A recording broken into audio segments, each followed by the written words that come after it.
Good afternoon. Welcome to the Deep 404. Today, there's a topic that's been in the papers quite a bit of late, which is about the Russian Ruble. And I wanted to speak a little bit today about the Russian Ruble, its decline, what impact that might be having on Russia, and what impact that might be having on the war. So you may have noticed in quite a lot of Western media of late, a lot of coverage of the fact that the American dollar has been comparing very well to the Russian ruble. The ruble has been declining in the last week or so. Now, this is a topic which many people are claiming is a sign that the Russian economy is in dire straits, that the American sanctions or the US sanctions are working, and that this is a symbol that Russia is beginning to falter and will lead to them losing the current war to Ukraine. Now, there are subtleties. I'm going to try and talk through this and make this relatively easy for hopefully everyone who's watching who isn't a finance expert to understand. I am not a finance expert, so there are subtleties in the way that the currency is maintained, the way that it gains its value. I want to talk about some of that. I want to talk a little bit about inflation in Russia, and then after we've talked about that, I'll get on to a battlefront update for the day. There's an update of what's happened in the last 24 hours and a couple of interesting things to cover off in there. But in terms of the Russian ruble, so yes, it has fallen in the last little while, which is termed as a weakening of the currency. So if a currency falls in its value compared to other currencies, it's classed as that currency weakening. If the currency gains strength, it's then strengthening. Its value is going up in comparison to another currency. Now, a weak currency means that if you are in the country of that currency, so if we're talking about Russia here, if you're Russian living in Russia, a weaker currency makes it more expensive for you to import goods, makes it more expensive for you to purchase from overseas and from other nations. So in the case of the Russian ruble falling against the American dollar, that makes it more difficult to purchase items from America. We're going to be paying with American dollars. Now, the Russian economy is what's called as a mixed market oriented economy. It used to be a managed economy when it was the Soviet Union. So the Soviet Union, being communist, they as all socialist governments do, they take a centralized control approach to the economy. This means that there are commissars and central financial planners who will, for every product in the economy, every service in the economy, they will dictate the price that those products and services can be sold at. Now, this becomes a problem. This is a challenge, and this is why socialist economies do no good. There are many other factors involved in why they do no good, but one of them is this concept of centralized control, because you are unable to price to what the market wants. You are artificially trying to set prices, which means that the reality of the real market forces, in this case, the potato grower who is growing potatoes and wishes to sell them to the plumber or the baker, or whoever it may be, those real forces of market interaction, you're trying to compete them and bend them. And unfortunately, you can't, and you will end up then with shortages and famine and things like that. It's another topic for another day that we can go into at some stage. So Russia, however, now is not a communist managed economy anymore. Now, there are elements that are still managed, as there are in Western economies. The ruble, the actual value of the ruble is controlled or is managed in part by the central bank. The central bank will do things to influence it.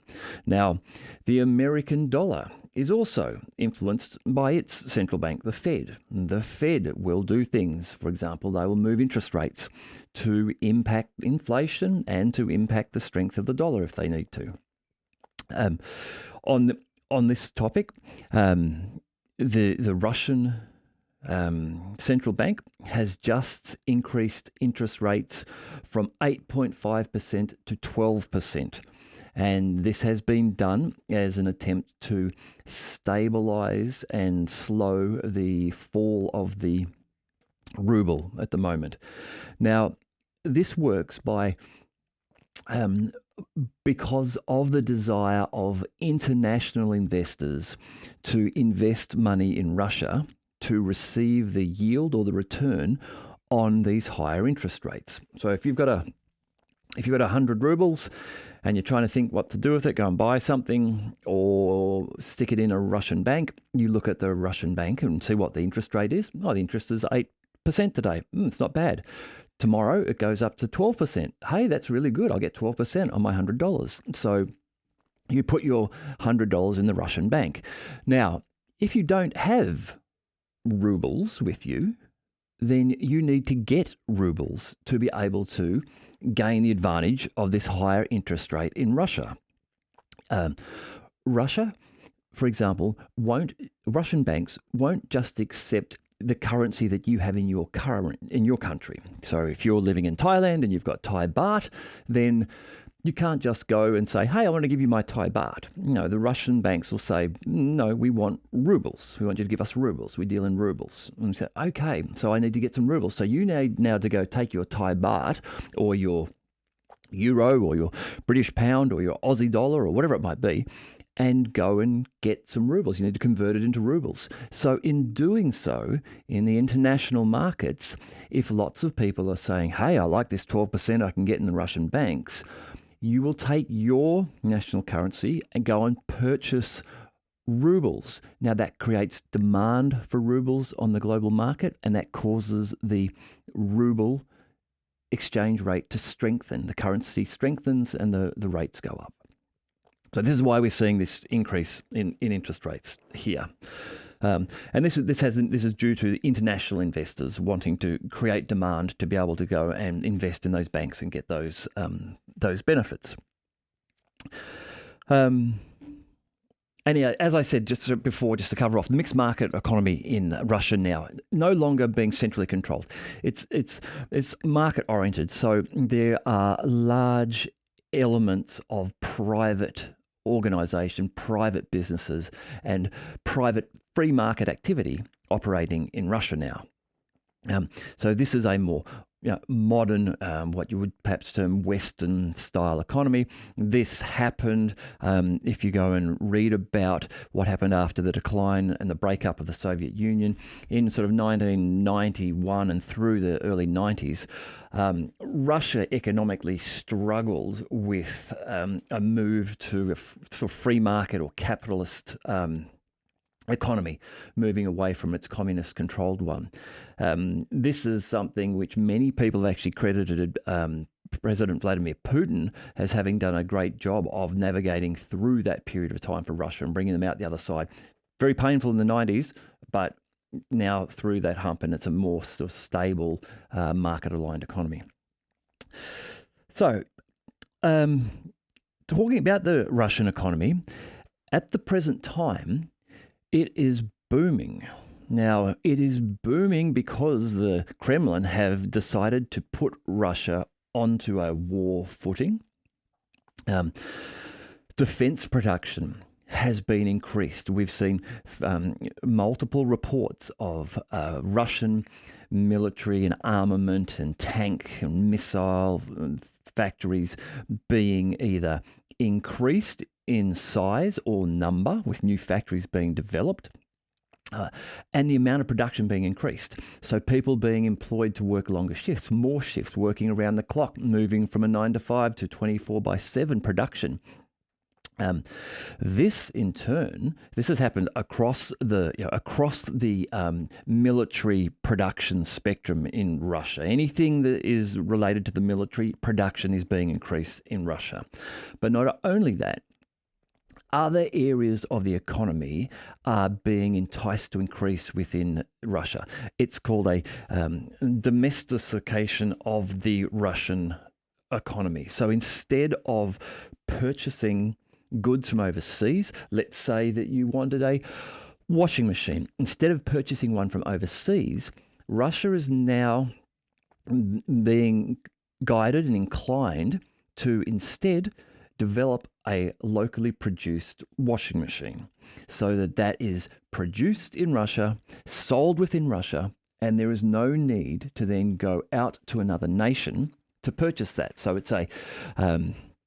it's a severing of ties with trade with certain nations. It's a move away, perhaps in one direction at least, from the concept of globalization and globalized integrated trade between all nations. But this domestic increase of production of all sorts of products, not just military, but all sorts of products, semiconductor products, things like that, even the move in restaurants, with Russian restaurants replacing Western ones that left after the sanctions came in 2022. All of this is driving unemployment down in Russia. Now, if you've got an economy, you've got a country, you want low employment for lots of reasons. You want your economy to be functioning well, and so that means you want to be utilizing the able-bodied people that you've got to work in the economy. Also, you don't want people sitting around doing nothing. If you do have that happening, and particularly if it's with young people and if it's in large numbers, you start to get societal problems then. Because people get bored, they watch TV, they play games, they get drunk, they get bored, they go out, they cause fights, all sorts of stuff happens that you don't want happening. If, however, those people are actively employed, making money, working, making money, able to gain status, having a sense of worth. If your economy is doing that and you have low levels of unemployment, you get benefits, societal benefits out of that. Now, the unemployment in Russia is down now. And an interesting comment has come out in the media, which has tried to be spun as a problem for Russia. And it is the statement is that Russia is suffering its worst labor shortage in 25 years, with 40% of its industrial enterprises suffering shortages. Now, this is true, and that sounds like a bad thing, a labor shortage. But this is a good thing. This is due to the fact that everyone is working. Everyone is employed somewhere, and therefore there are shortages because production levels have increased so much. So while this can be spun, and at a glance and without thinking, it sounds like, oh, Russia's got economic problems, they've got a labour shortage, they don't have people to do stuff. No, they have a labour shortage because they are doing so much stuff. They are producing on a war footing, and that term, producing on a war footing, is when you commit your economy to produce for a war, and more of your populace, your population, your manufacturing is geared towards that high level of production to sustain war output. So the worst labour shortage in 25 years, 40% of industrial enterprises suffering shortages. Now, some of the reporting I've seen indicate that these shortages are not dramatic shortages, but they are shortages, yeah? We'd like to have more people to do this stuff, but we just can't get them because everyone's busy, everyone's employed. People are starting to work 12-hour shifts, they're doing lots of work. So this is driving wages. So there's been talk too. Now, I've seen on social media some people claiming that the Russian inflation is just out of control. It's insane. People can't afford a loaf of bread. This is just not what the evidence indicates. Reporting for June 2023, so the month just gone, indicates that Russian inflation is at 3.3%. Now, it's up from about 2.7% the month before, so it has risen, but it's at 3.3%. The United States inflation rate for June is 3.2%. So the Russian inflation is 0.1% higher than the United States. So if you want to claim that's out of control in Russia, then you would have to claim it's out of control in the US. However, there's a difference here. The inflation that Russia is seeing and what's driving it here is one of those cases of wage or demand inflation. So this is where everybody's employed, everybody's making money, everybody's got money to spend, you've got goods to sell, everyone's got money. You can start to raise your prices to try to profit on the fact that people will, effectively auction or bargain, to get the best price. They'll pay you more to get the goods if they really want them. Now, this is different to the inflation that's happening in the West, which is a supply side inflation. And that is not what you want. Now, the supply side inflation comes when you have your government printing too much money. So if we look at what has happened in the West in the last couple of years, COVID has played a big part in that. Lots of Western nations shut down. Australia, New Zealand, some of the fiercest lockdowns on the planet. That shutdown killed the economy. So, for example, in New Zealand, the lengthy shutdowns meant that if you weren't a what they call a laptop class worker, so someone who could immediately transition and work from home, or if you weren't someone who was considered to be an essential service worker. Now, there was various things that were considered essential services, but if you weren't one of those, then there was a good chance that you would lose your job because you just could not work, or your employer would go bust. Now, as an example, I know that in New Zealand, bars, cafes and restaurants all stopped because nobody was allowed to go to them. Now, lots of those went broke. Lots of their employees lost their jobs. And so the government subsidised the economy.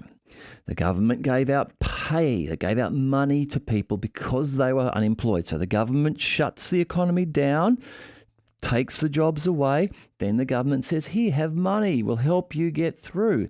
Now that money doesn't grow on trees. That money, which is billions and billions of dollars, is printed by the central bank of that nation. Now, because the Western nations had lots of these big lockdowns, which caused shutdowns of the economy, they had to print a lot of money. And that money, as soon as it's printed by the central bank and enters circulation, that is your inflation there. Now, your politicians will often say that, oh, no, it's wages that drive inflation. No. As I say, in Russia, there is some demand side wage inflation happening there because everyone's getting money, everyone's working, the economy's going really well. This is not a big problem, that type of inflation at 3.5%, less than 3.5%. The real reason, most often, that the inflation is happening is because your government has printed more money and devalued the dollars that you have because there's more of them. Same goods out there being produced, so suddenly they've been devalued. Now, that's what the US has got a large part of. It's that problem. Jerome Powell, in an interview just this week, when asked about the fact that the US currency its currency rating had been downgraded, and whether people should continue to see US Treasury bonds as a valuable investment, Powell's statement was something along the lines of, I'm paraphrasing here, look, this isn't a question about credit downgrading. America can always pay its debts. And the reason that's true is because we can always just print more money. So he's suggesting there that, it's illustrating the problems that the West have. That yes, they've got massive debt, and the way they're going to get out of it, if they needed to, would be to print more money and increase inflation again in the nation. Anyhow, so inflation, not a big problem. Now, in terms of inflation, I want to make a call out here to Tick History. If anyone is watching this and has already watched Tick History on YouTube, or if you don't know Tick, check him out. I'll put a link to a playlist in the description where he talks about inflation. His videos are bang on. They are so informative, so good. Please go and check out Tick History.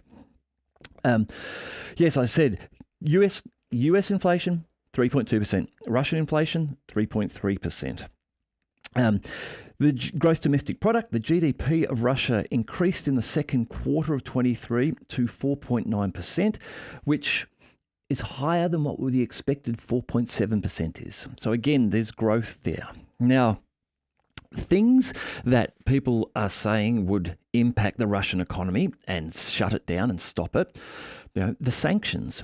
Now, yes, the sanctions have had an effect, certainly. But as Thomas Sowell likes to talk about, the perhaps unintended consequence of the sanctions has been that the Russians have pivoted. So where the Western countries are saying, we will no longer buy your products, Russia has said, fine, we will go and increase our trade with the global South, with India, with China, with Saudi Arabia, with Argentina, with all of these other nations. And that's exactly what they've done in the last 15 months since the sanctions began and the war, the conflict began. So that now Russian trade is doing really well with the other 60% of the planet. So the sanctions haven't had the desired effect of crushing the Russian economy. They have had the probably quite logical effect of forcing the Russians to trade and strengthen trade with other nations who aren't going to sanction them. And that's exactly what has happened. Now, these sanctions have backfired on the West. In terms of Russian oil, Western nations can't purchase it, but there was a back door left in here because the Western nations know they need the oil anyhow, so they can purchase through an intermediary. That's fine. There have been stories of Russian oil being purchased by Indian companies set up recently. Those Indian companies mix in a small fraction of Saudi oil into the Russian oil. It is therefore no longer classed as being Russian oil, and so it can then be on-sold to Europe. Of course, it's now on-sold to Europe at a premium. So the sanctions have had the effect of raising the prices for the West, and just not impacting the demand greatly for the Russians. This is also one of the reasons that you'll see now there is such clamouring from the United States and the UN to reinstate the Black Sea Grain Initiative. The Black Sea Grain Initiative benefits Europe. Now, publicly in the West, they will tell you that it's the poorer African nations who are suffering because the Russians are bombing the ports in Odessa, and that's why there's no grain getting to them, and Russia is terrible in this case, and that they should restart the deal so that Ukrainian grain can get to those poor African nations. In the real world, there is Russian grain that's already been shipped to ports, and it's held up because of US sanctions, because those countries won't allow the port to be off-boarded. They won't provide insurance for those Russian freighters to dock at their ports. The bulk of the grain going out of Ukraine does not go to Africa to feed poorer nations. The bulk of it goes into Europe. So now Europe is suffering because instead of having the relatively easy and well-established pathway of putting grain on the ports of Odessa, floating them out of the Black Sea and to Europe, wherever you want to deliver them around Europe, now they are forced to try to move that grain that is not under fire control in the ports at the moment and now lost, but any other grain products, they're now forced to ship them overland across Ukraine, out through Romania, or wherever it might be. Now, this is expensive. You have one option where you can float a tanker or freighter, massive ship carrying thousands of tons of grain at a time, or you can use trucks and trains now to shift it across the country. Train lines in Ukraine. At this stage, we've seen multiple videos of missile strikes on train yards in Ukraine aimed at taking out military Supplies. There was a video yesterday showing a couple of carriages in a train shunting yard going up in big flames, allegedly a missile strike on some sort of military equipment, ammunition likely. But that means that the likelihood of your grain encountering problems, being slow to deliver, becoming costly to deliver, or perhaps being stopped from delivery at all via road and rail is a real possibility. So Europe wants this deal open. Again, they're going to say, look, open the deal up to help the poorer nations. What they're really saying is we need the grain. Shit, we're now starting to starve ourselves because we can't get this Ukrainian grain out to us fast enough. So the sanctions are not working as intended against the Russian economy.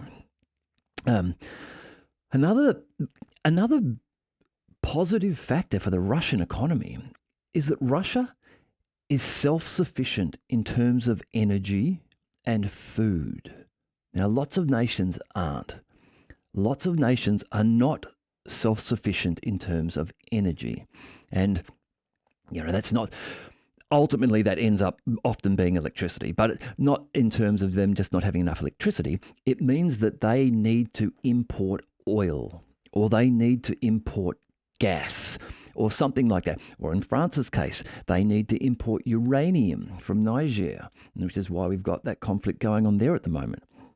So Russia doesn't have that problem. Russia is self-dependent in terms of its energy. It has oil and gas. It can produce what it needs. And even in terms of rare earth minerals, things that you need for the high-tech stuff, computer chips, night sights for tanks and aircraft, all of those kind of flashy things, expensive, high-level technology and complexity, Russia is relatively self-sufficient in the production of those rare earth minerals. And where it is not, China is. And China and Russia have great trading terms. Now, America is not self-sufficient. Europe is not self-sufficient in terms of rare earth minerals. They purchase the bulk of it from China. Now, China has just stopped, or at least restricted, made it tighter and more difficult to export a couple of those rare earth minerals that America needs. Now, one of them, germanium, it is. America have large supplies of that in the ground, but they don't have the industry around manufacturing. They don't have the industry around the mining and turning it into useful products. So that's going to take them some years to get that capability. But that's just one of those minerals. There are other ones. So again, the sanctions aren't stopping China from providing that to Russia. So Russia is capable of being cut off from the West. And yes, it will suffer economically initially, but it's had 15 months or 16 months of that now to address that, to deal with that. Now, this problem, however, for the West is one where anything that they previously would have got for Russia, like oil, now becomes more expensive. It's more tricky. It's more difficult for them to get. Or any other Russian products that they may have previously been able to easily purchase, they can't now because of sanctions. They need to look elsewhere. Now, if elsewhere happens to be somewhere like India or China or Brazil or South Africa, those type of nations, then those nations are already in the BRICS, and they are happily trading with Russia. Not necessarily so keen to trade with the US, particularly if this conflict really does start to grow up into a West versus East-South divide, where you might find that China and Russia start to say to Brazil and South Africa, hey, we will keep trading with you on really friendly terms if you don't trade with the US on that particular deal. Those sort of pressures will start to come into play, and they will have a real impact. Because someone like South Africa A nation like that, being able to trade with China and Russia and India is extremely important for them. Now, yes, they could in theory say, we're not going to trade with you, we're going to trade with the US. That comes with a whole heap of problems for them. And it's not something that they are indicating they would do. None of the members of BRICS are looking like they're breaking away at this stage. In fact, BRICS is strengthening. I'll come to BRICS in a moment. We'll talk a little bit more about that in a moment. Just even in terms of demand within Russia for Russian goods. You know, you might say that the weakened ruble is going to really impact the regular Russian. From all accounts, it's not. And again, the reasons are that the regular Russian is now doing okay, making good money. So, yeah, they can afford to pay a little bit more if they want to purchase something from overseas, if they can purchase it through the sanctions, either through a third-party nation, which will be happening, or they purchase these things from non-sanctioning nations like China or India or Brazil, whoever it might be. So they can do that. They also have a growing belief or recognition that Russian goods are quality goods. So this isn't the 1980s, you know, when people would risk their lives, I'm joking here, risk their lives to escape out of Russia to get a pair of American jeans. Now, they've got Russian jean manufacturers who make cool-looking jeans, you know. They've got Russian brandies or gins or whatever it is that you want. They've just recently put in a replacement for McDonald's, and, you know, whether the reports are right or not. Reports are the sales were stronger for this new version of McDonald's than the original version of McDonald's. So the Russian domestic economy is growing, and it's confident in its own products, and it's purchasing its own products, and perhaps doesn't see a great need to go and buy overseas. So the weakened dollar probably isn't really impacting the regular Russian that much.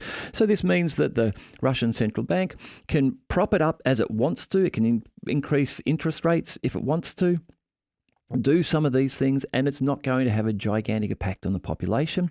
And if it's not having a gigantic impact on the population in a negative way, then population isn't going to be complaining about it. They're not going to be complaining that Putin is a rubbish president and he's causing them to feel like they've got no buying power and they're struggling to pay for food. Putin's approval ratings are high. You know, even if you don't believe exactly how high they are, the figures of 78% and that kind of thing, approval rating, they're still high. There's just no reporting coming out of Russia that he is in any way in threat of being toppled due to popular opinion. Again, contrast that to the United States. Joe Biden's got dreadful ratings. Something I might talk about in a video tomorrow. There's rumors coming out now that the US might be looking to get out of Iraq and Syria next year so that Biden can use that as a bump, you know, a positivity bump before the 2024 November election, because he's going to need something to help him, because Ukraine is going to be dragging him down if he continues to remain in Ukraine. And so this... Yeah, you know, there are cool things now just being produced in Russia. It's not like it was back in the 80s in the Soviet Union times when there was one color of paint. You know, there was probably one type of wallpaper you could buy. There was one pair of jeans you could buy. All of those horrible cankers of communism, those things have gone now. And another important thing here, Russia has undergone a de-dollarization. This is from Andrei Martinov, and I'm just going to read a little bit from an article where he put a response to Larry Johnson online. But he says, here is an important point. Russia de-dollarized dramatically. In the mid-2010s, banks would accept US dollars outright. If you had a US dollar and you wanted to go to a Russian bank, hey, I want to put this in, and they would just say, sweet, we'll take it, we'll turn it into rubles for you. Now, he says, unless it is a brand new, clean, straight bill, such as a $100 US bill, they won't even bother. Ruble rules. And if 10 years ago You could still use US dollars sometimes as a payment, say in a taxi cab. Now, forget it. Only rubles. So the US exchange rate, this what we're seeing in the Western press, that the ruble's doing really bad against the American dollar. This US exchange rate is maybe not such a concern for the Russians, particularly when we consider that we have the oil ruble. So the oil ruble, India and Russia have over the last few years begun to move away from trading for oil in dollars, in American dollars. Traditionally, trading for oil has been done in American dollars, even between other nations. So when India purchases oil from Russia, they would pay in American dollars. That's just how the oil market worked. Now, they have been moving away from that. Something here from the Hindu Business Line website. The concept of an oil ruble to allow India and Russia to avoid using dollars and to allow India to avoid settling in yuan, the Chinese RMB yuan. So this is a side tangent here, but I'll just go through this. India and Russia have been moving away from paying in American dollars because they understand the power the American dollar has as a national hegemonic currency and the global reserve. I've talked about this before, sanctioning power. If every country has to buy oil and every country needs energy, and oil is a great source of energy, if every country has to pay for that oil in US dollars, and America says to a country, let's just say Iran, hey Iran, you're sanctioned. You can't purchase US dollars. You can't sell or trade in US dollars. We won't accept it. No, and we won't let you do it anywhere else.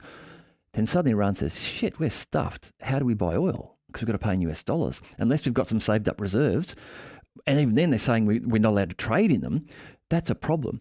Now, if you say, oh, hey, Iran, you can pay us in whatever your currency is, or you can pay us in Chinese RMB, or we'll accept rubles. Suddenly now, the reserve currency of the US is losing its weaponized strength as a sanctioning tool. So India and Russia have already been doing that, moving away from using US dollars. And India has been paying Russia in rupee, Indian rupee, and in Chinese yuan. Now, India has built up a large trade deficit with Russia because of this. That means India is buying more from Russia than Russia is buying from India. So Russia is paying India is paying Russia lots of money for all the oil it's buying. And if it's paying for it in rupee, that means Russia is ending up with lots and lots of rupee sitting in its bank, which it really can't use because inside Russia, it can't use rupee. It can't trade in them inside Russia. It's really limited to just dealing with India with rupee. So Russia doesn't want to do that. So they said, okay, we'll trade in yuan because India is basically saying, okay, India will say to Russia, we're going to buy your Russian oil. We're going to pay you with Chinese money. And the Russians say, okay, great, that's cool because we do a lot of trade with China, so we can use that Chinese money. That's useful for us. However, India and China, while they are in BRICS, they do have their differences and they have some difficulties. They have some border disputes. The Indians don't want to strengthen the Chinese currency in that way because we're talking tens, hundreds of billions of dollars a year in oil being paid for in Chinese RMB and yuan to the Russians. The Indians don't want to support the Chinese currency in that way because they feel what will then happen is that they will effectively be developing a second global hegemonic currency, and they'll now have to possibly deal with the Chinese using a currency as a sanctioning tool. So they're working towards having the Indians pay Russia in rubles for the Russian oil. Now, there's a lot of this starting to happen, this de-dollarization. Argentina just paid off a debt to the International Monetary Fund that they had, not in US dollars. They paid it off in some of their own banking instruments and in Chinese RMB. Again, this is a change. Saudi Arabia, who has entered into a military agreement with Russia, which means that America is no longer the sole protector of Saudi Arabia and all the Saudi Arabian oil. Russia's now in there. Saudi Arabia have said, hey, we're open to the idea of trading in oil and other currencies. It doesn't have to be US dollars anymore if you can't make it work with US dollars. This is a huge change. It's a seismic shift in the Middle East, and Saudi Arabia's trading for oil. This they have not done, traded in another currency other than the US dollar for more than 50 years. So we can see that these all of these factors are moving towards, the Russian economy having strength, and the ruble, if low now, not being a real problem to the general populace of Russia. And as more nations start to trade with it for oil in rubles, we will see a future strengthening of the Russian ruble. Now, there is talk amongst BRICS, the countries of BRICS, that they will look to develop a synthetic currency. So that means that they will, in much the way that the European nations developed the euro. So it wasn't that the European nations said, oh, look, we will all get together and we will just use the German mark, the German Deutschmark, or we will just use the British pound.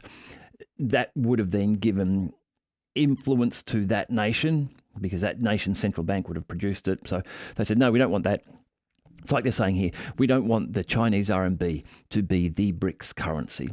Instead, they're talking about building up a BRIC dollar, and the BRIC will then leverage the power of that currency and ease of use around all of the participating BRICS nations, rather than just favouring one of them. In terms of the trade too. So since second quarter of 2021, it's the second quarter now of 2023, now 40% of all exports from Russia happen in rubles. So last year, in all of its trades, this year, in all of its trades, Russia is using only, let me get this right. In 2021, in all of its trades, Russia was using the rubles only 14% of the time to settle those trades. So most of the time, it was being settled in US dollars, other currencies. Now, it's using 40% of the time, it's using rubles. So in 2 years, so from before the start of the conflict, 14% of the time, it was settling its export deals in rubles. Now, 40% of the time. So we can see that there is a strong growth and demand building for rubles. And just out of interest, the total trade turnover between Russia and China is set to hit 200 billion this year. And Russian President Vladimir Putin claimed earlier this year that over 70% of the contracts are settled in local currencies of the yuan and rubles. So now 200 billion a year trade between China and Russia, and now over 70% of it is settled in their local currencies. Whereas in the past, the bulk of that would have been settled in American dollars. And now they're moving away from that. Now, BRICS. So BRICS, which is Brazil, Russia, India, China, and South America, it now has a list of about 15, let me have a quick count here. 1, 2, 3, 4, 5, 7, 9, 10, 12, 35 nations who are wanting to join BRICS. So some of these are Algeria, Argentina, Bahrain, Egypt, Indonesia, Iran, Saudi Arabia, United Arab Emirates, Afghanistan, Bangladesh, Belarus, Kazakhstan, Mexico, Nicaragua, Nigeria, Pakistan, Senegal, Sudan, Syria, Thailand, Tunisia, Turkey, Uruguay, Venezuela, and Zimbabwe. And of those nations, Algeria, Argentina, Bahrain, Egypt, Indonesia, Iran, Saudi Arabia, and the United Arab Emirates have already formally applied. So they're not just thinking about it and talking about it. They've already formally applied to BRICS to join, to grow that trading nation. And they will then begin to move their trade to focus, and much like the trade between Russia and the BRICS nations has grown in the last year, once those member states join, their trade with the West will decline and it will move towards these nations. So the Russian ruble and its low price at the moment, I think the take on this is don't be fooled by the hype. The Kremlin, the central bank of Russia, they manage that the ruble as best they can, and the current dynamic and situation seems to be one where they're going to be able to handle having it low for a while. It's not going to impact them in any major disastrous ways. Okay. Enough of the ruble, let's move on to a bit of an update. So on the battlefront in the last 24 hours, in the Kupiansk's direction. Now, Kupiansk is up in the north, the Kharkiv area, the north of the main active battlefront now. We are starting to see some more develop up further north of that now on the border of Belgorod. There are artillery duels starting to happen from the Russian border, inside the Russian border of Belgorod, into areas in the Kharkiv region, Sumy and areas like that certainly being struck. But Kupiansk is where a lot of the action is now, and Kupiansk is where the Russians are approaching Kupiansk, starting to encroach perhaps into definitely being able to exert some artillery control on Kupiansk. I did see an article yesterday reporting that a civilian woman was killed in Kupiansk due to Russian shelling in the town. I can't corroborate that did happen, but I think there is at least some truth in that. Quite possibly a civilian woman was killed, but I think the truth in it would be that the Russians are close enough to be shelling Kupiansk. Anyhow, this is reporting from Russian Ministry of Defense. As I've said before, I use this as a source of news because it is at least consistently delivered. Every day, the Russian Ministry of Defense provide an update. And so while you don't have to believe the exact numbers, we at least get a sense for the size and scale of the activity.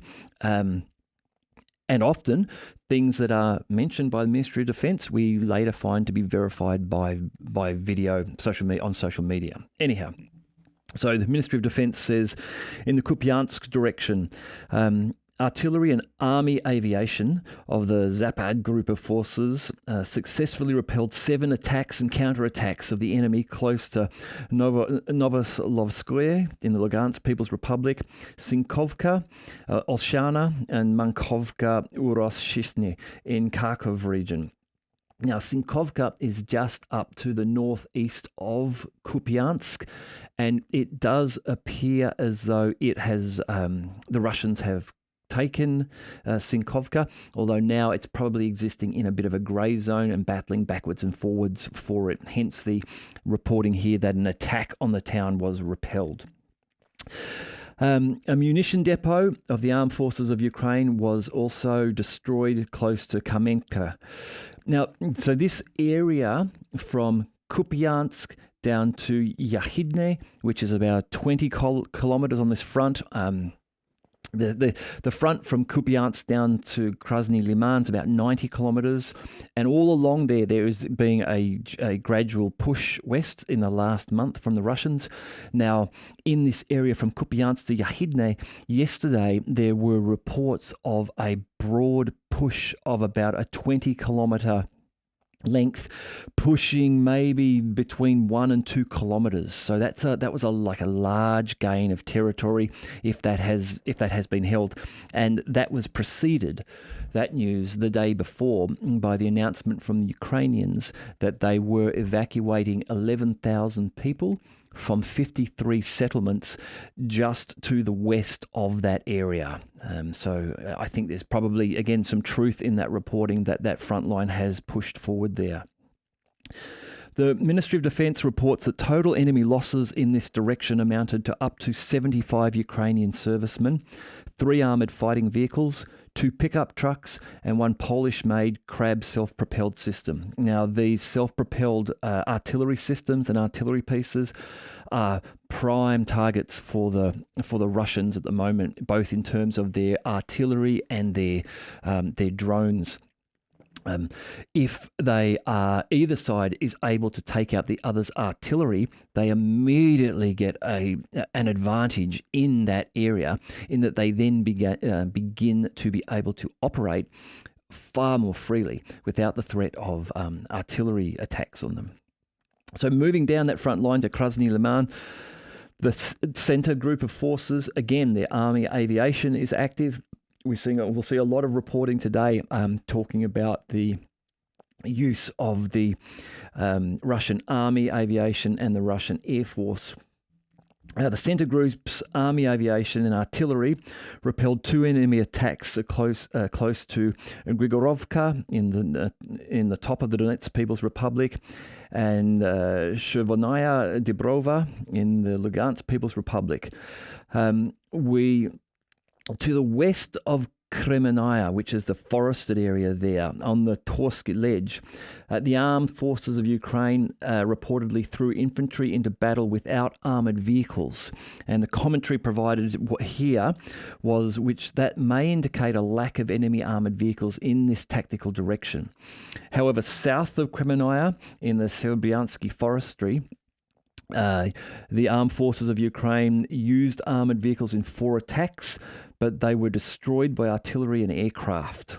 Again, lots of mentions of aircraft today. Further, the Ukrainians are trying to pull up reserve units to this area. So we're hearing this here in the reporting from the centre group around the Kupiansk area. Yesterday, we heard reporting of down in the Donetsk and southern Donetsk area that Ukrainian forces were being reported as moving north, as pulling out and moving north, heading up to Kupiansk.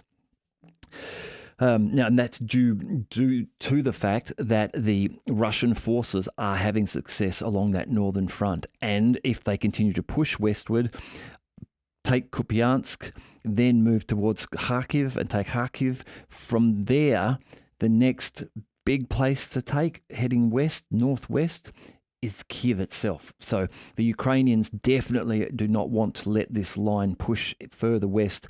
And in Kupiansk at the moment, it's on the Oskol River.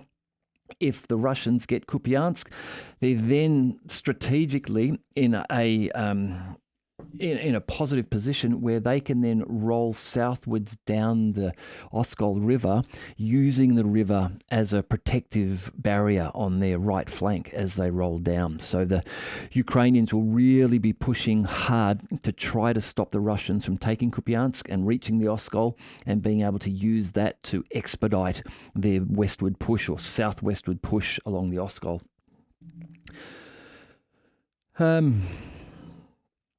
The reports in the Krasny Liman area are that 80 Ukrainian personnel, 3 armoured fighting vehicles and 2 pickup trucks have been eliminated. Now moving down south in Donetsk region, in this area it's the Yug group of forces, again supported by ground attack and army aviation, repelled 3 armed forces of Ukraine attacks close to Avdiivka, Berestoye and Mariinka. Ukrainian troops are reportedly being pulled out and sent north to assist the defence of Kupiansk from this area. Now, this area here in Avdiivka, this is just outside just outside Donetsk city. And it is an area that the Ukrainians have been holding on to desperately. It is partially surrounded by the Russians already.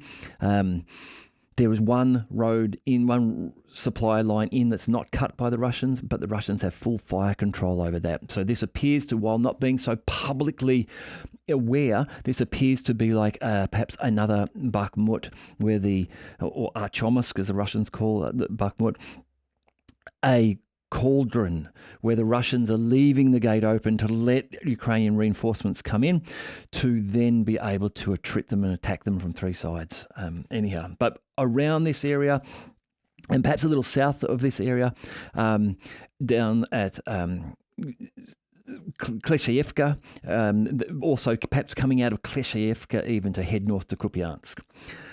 The Ministry of Defense of Russia reports the enemy losses in the Donetsk area have amounted to around 220 Ukrainian troops killed and wounded, 3 armoured fighting vehicles, 5 motor vehicles, 1 US-made M777 artillery system, 1 D-20 howitzer, and 2 Gvozdika self-propelled artillery systems. Furthermore, 3 ammunition supply points of the armed forces of Ukraine were obliterated near Dilyevka, Dzержinsk, and Novopokrovskoye in the Donetsk People's Republic.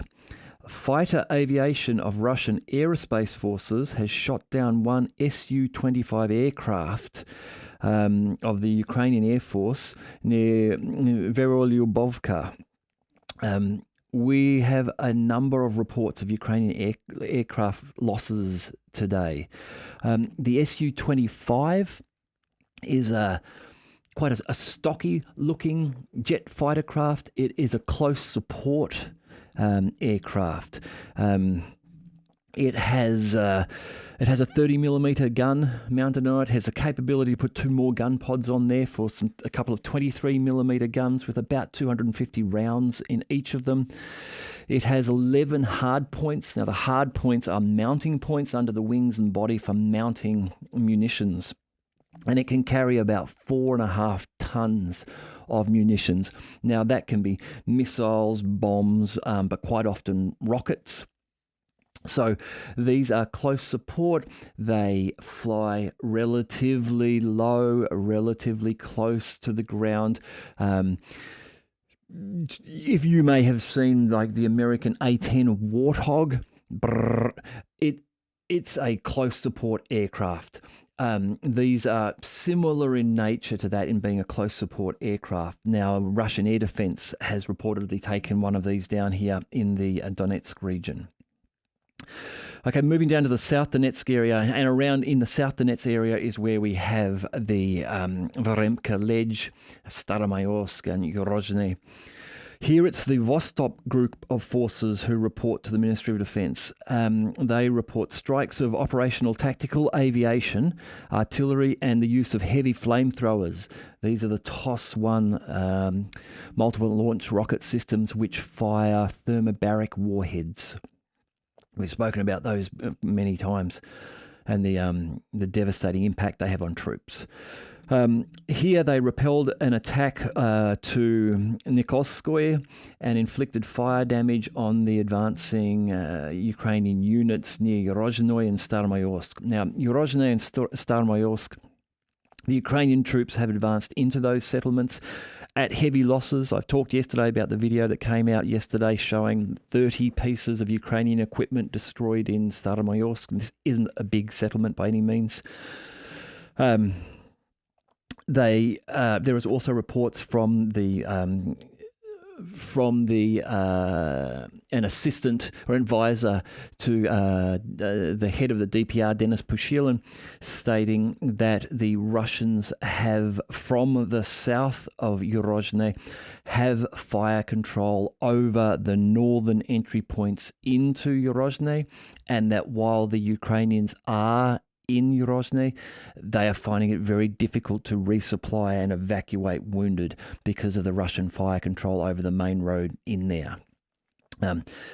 As we spoke yesterday about this area, that we expect here to see a big push. So this is where the 82nd Brigade, now the 82nd Brigade were one of the big 9 brigades developed for this offensive.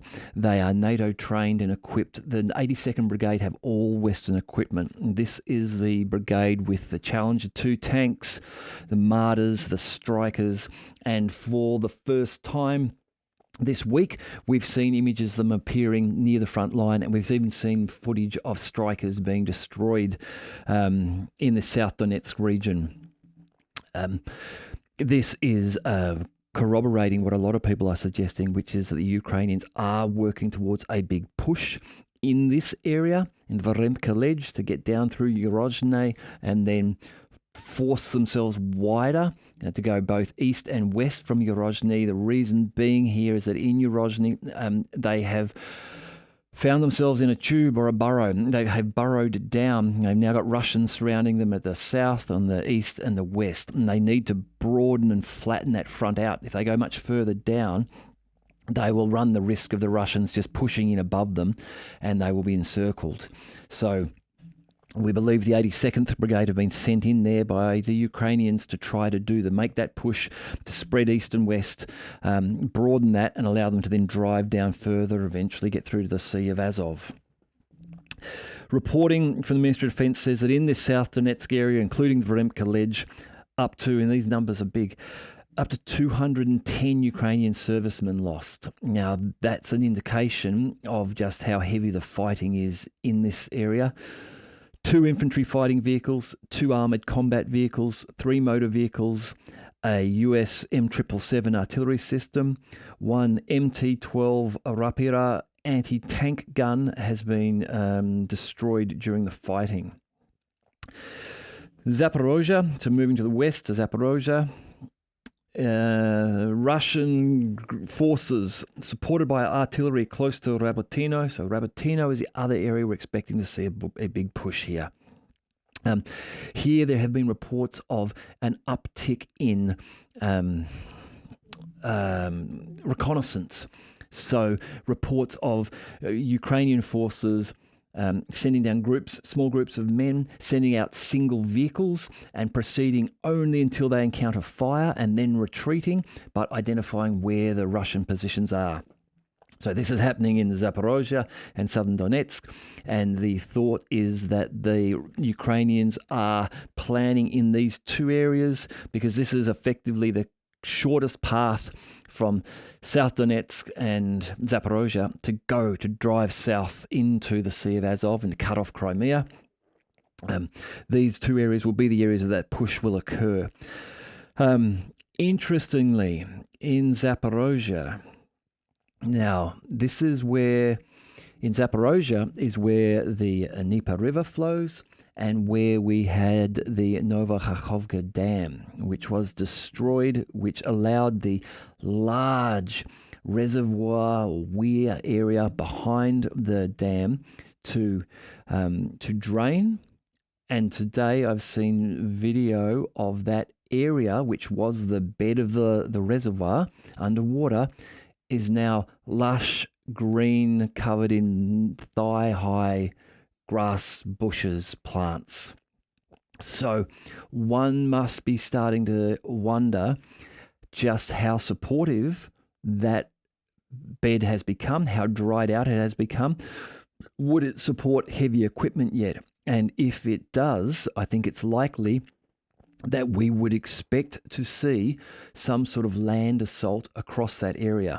Now, the reason that area is that might happen there's a couple of reasons. One, there was a Ukrainian offensive and a push made at Piatiatki, which is to the west of Rabotino and right on the edge of that reservoir. And that failed. The Ukrainians tried to take Piatiatki and they were pushed back, and there were heavy losses and they've been held there. If just to the west of that now, there is an area which was previously relatively safe because there was 5 kilometres of water there. If now heavy vehicles can travel across there, there's the possibility that there will be a push there to try to achieve what failed in Piatikati. Again, if the Ukrainians can break through there, it's a pretty short route from there down to the Sea of Azov to get into Tokmak and Melitopol and support other forces that are down there. Reporting from the Ministry of Defence in the Zaporozhye region is that air defence systems have shot down another Su-25 close support airplane near Malaya Tokmakja, which is just to the northwest of Robotny. Up to 195 Ukrainian troops. So again, this Zaporozhye, South Donetsk area is heavy fighting. Up to 195 Ukrainian troops have been lost. 2 infantry fighting vehicles, 3 motor vehicles, 1 Polish-made Krab self-propelled artillery system, 1 US-made M777 artillery system, and 1 UK-made L119 howitzer have been destroyed during the day. Now moving down finally to the Kherson region. In Kherson, the enemy suffered losses of up to 30 Ukrainian troops, 3 motor vehicles, and 1 ANTPQ-37 counter-battery radar station. Now, these are again high-profile targets. These anti-battery radar stations are used in conjunction with artillery and are used to track incoming shells from your enemy's artillery to be able to then reverse engineer the location. By identifying, watching the trajectory of them coming in, they're able to work out exactly where they originated. And so you can then very rapidly reorient your artillery. And this is why we talk about artillery duels. Even when you can't see the other artillery piece because it's kilometres away, you can detect where they are. And so these radar systems, these counter battery radar stations, for one of those to be taken out is a problem for the Ukrainian artillery in that area,